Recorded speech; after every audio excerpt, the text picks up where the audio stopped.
thunderstorms were located along a line extending from near Colby to near Neilsville to near Black River Falls to 9 miles southeast of Blair, moving east at 45 miles an hour. Hazard, 60 miles an hour wind gusts and quarter-size hail.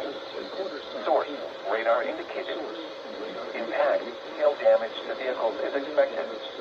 Expect wind damage to roofs, siding, and trees. Severe thunderstorms will be near Spencer around 5:40 p.m.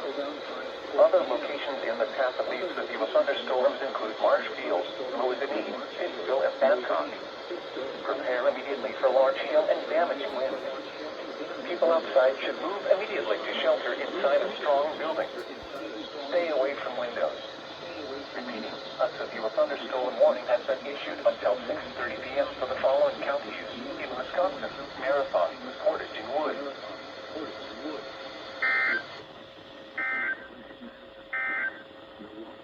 The current time is 5:35 p.m. Central Daylight Time.